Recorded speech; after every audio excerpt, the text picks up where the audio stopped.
Neste vídeo vamos falar sobre evitar. Vamos desconstruir o que é que isto implica na nossa vida. Vamos começar por aqui. A nossa vida é um início, um meio e um fim, não é? Por isso é um desenvolvimento.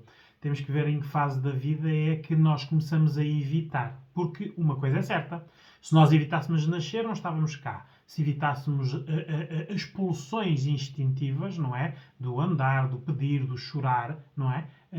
Do andar, do caminhar, de se mexer, de falar, de estar, de procurar erro para ter solução, nada aprendíamos, não é? Por isso, o evitar é muito importante. O problema todo é que hoje em dia nós sentimos o evitar, mas não pensamos o que ele produz. Por isso, este vídeo serve para nós desconstruirmos. Por isso, ora, vamos lá.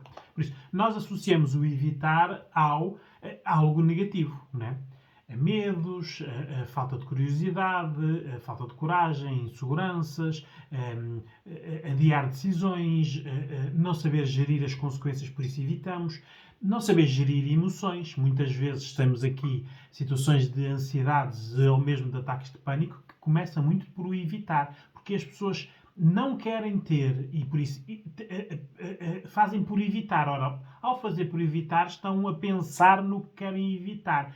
Estão a potenciar, não é? Por isso aqui o que nós temos que fazer é que quem evita nunca inova, nunca é original e nunca é primeiro em nada, porque está a evitar, não é? Muitas vezes nós vemos nas televisões e nos telejornais e muitas vezes na vida real pessoas que têm atos de coragem impressionantes, não é?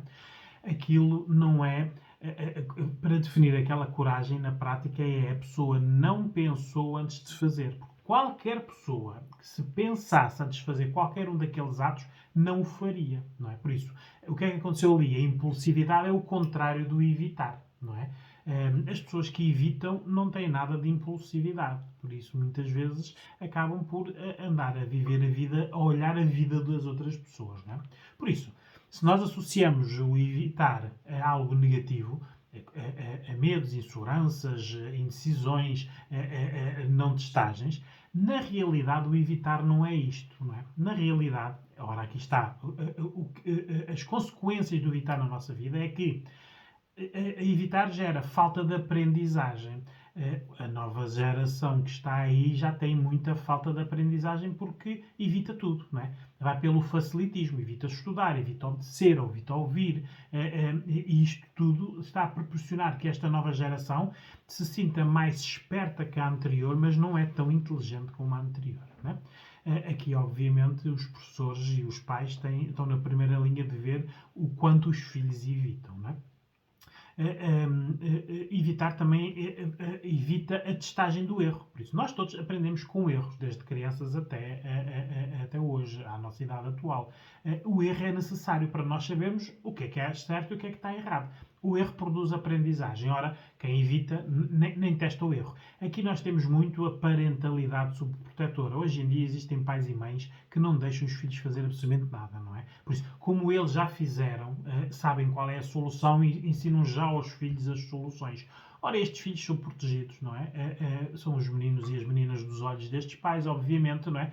Mas não estão ajustados à sociedade, porque estas crianças e estes jovens e estes adultos depois saem para o contexto social e o contexto social não é de subproteção. Por isso, na prática, é o que os pais andaram a evitar que os filhos passassem. Os filhos vão passar mais cedo ou mais tarde. O erro é quando isto é mais tarde, porque hoje em dia temos muitos pais dizerem eu não percebo como é que o meu filho e a minha filha até determinada idade eram atinadinhos, faziam tudo direito, tinham boas decisões e de repente parece que tudo mudou. Obviamente a culpa é destes pais que não deixaram a testagem.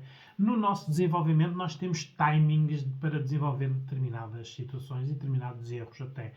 Se não os fizermos, vamos ter que os fazer, porque no comparativo com o contexto nós não os fizemos, não é? Por isso, de repente, quando alguém diz quantos namorados tiveste, eles ou elas dizem só tive um, alguém diz como? Então, mas com 40 ou 50 anos só tiveste uma pessoa na tua vida. Neste comparativo a pessoa sente que não testou com uma ou outra, por isso, obviamente, mais cedo ou mais tarde, vai querer equilibrar este comparativo e por isso, muitas vezes, depois comete erros que nós aqui no contexto em psicologia vemos que a pessoa simplesmente cometeu o erro porque testou o erro na fase errada do seu desenvolvimento, não é?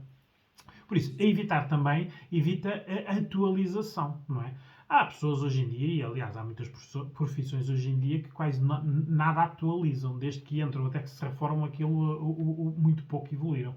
Depois há profissões, obviamente, não é, que estão em atualizações diárias, por isso quem evita, por princípio, também evita evoluir, aprender.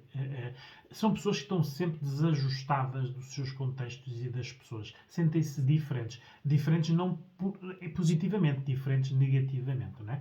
Nestes comparativos, estas pessoas que evitam perdem sempre perante outras pessoas que não evitaram, testaram, com erro ou com sucesso, mas aprenderam, não é? Nesta comparativa as pessoas perdem sempre, não é? Estas pessoas jamais serão originais, não é? Pessoas que evitam não serão génios, não serão pessoas que inventam coisas. Se nós olharmos nos nossos contextos e vemos quem inventa, quem inova, quem descobre coisas primeiro que as outras pessoas, são pessoas que não evitam, obviamente. Não é? Em contexto clínico, quando nós temos pessoas que na vida delas o evitar é que é o problema, nós o que fazemos é primeiro vamos saber o que é que as pessoas evitam, não é? Porque nós também somos várias pessoas dentro da mesma pessoa. Há pessoas que, por exemplo, no contexto profissional podem não evitar, no contexto pessoal evitam, não é? Por isso nós não evitamos em todos os contextos. Não é? Por isso temos que ver quais são as consequências que originaram estas pessoas evitarem e como é que lidaram com as consequências. Não é? Temos que saber quando é que aprenderam a evitar. Eu vou abrir agora aqui um parênteses para defender uma guerra que eu tenho sempre com as pessoas que acompanham em contexto clínico, não é? Principalmente muito com as mulheres. Dormir com os filhos a partir dos 2 anos, estamos a criar seres mais dependentes, com mais medos, com mais inseguranças e que vão evitar mais.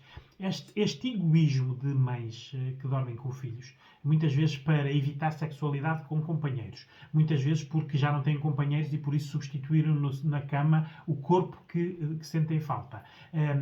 A subproteção de que os meus filhos não conseguem dormir num quarto sozinho nem numa cama sozinha, por isso estão a ensinar medos aos filhos.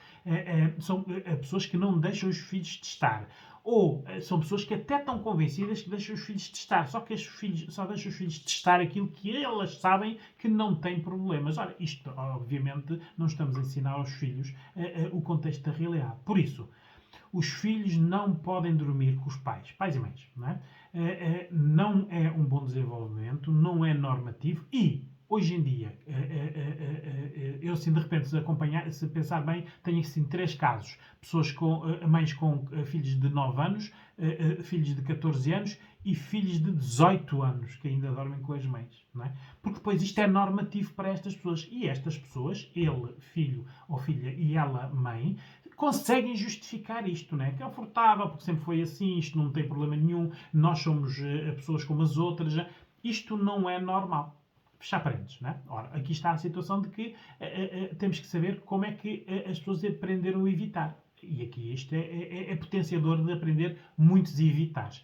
Inclusive até o desenvolvimento da sexualidade e da privacidade, de como a pessoa, o filho ou a filha, e as próprias mães pensam os seus corpos, não é? Porque podem não ter sexualidade com outros, mas deverão ter a sexualidade própria. Ora, dormindo juntos, nem eles, crianças, adolescentes ou pré-adultos, nem as mães, que já são adultas, têm a sexualidade. Por isso, ora, aí está. Também estão a evitar esta função que é natural do desenvolvimento. Não é? Temos que ver que isto, o evitar, vai também à autoestima da pessoa. Pessoas que evitam têm baixas autoestimas. Não é? Não testar é viver a copiar tudo de todos. Não é? Por isso as pessoas olham para as outras pessoas e copiam. A pergunta que temos de fazer é: estão a copiar o certo ou estão a copiar o errado? Não é? Porque vivem em contextos de pessoas que fazem coisas erradas, as pessoas copiam coisas erradas. Não é? No meu canal no YouTube tem lá alguns vídeos, principalmente das inseguranças, dos medos e do desenvolvimento, que é necessário vocês verem, porque é uma maneira de vocês verem como outras pessoas solucionam estes casos e como evoluem testando. Não é? É importante cada vez mais nós deixarmos de evitar as coisas. Uma coisa é certa, se nós utilizarmos o evitar para não criar problemas, a maior parte dos nossos problemas, que nós agora os temos, olhamos para trás e sabemos o que deveríamos ter feito para os evitar. Ora, aí está, em retrospectiva nós conseguimos fazê-los, mas não o fizemos. Não é? Andamos a evitar muita coisa que pode até ser boa, mas não evitamos aquilo que nos causa problemas. Por isso, ora, aí está. procurem ajuda especializada para vocês analisarem primeiro o que é que o evitar está a fazer na vossa vida.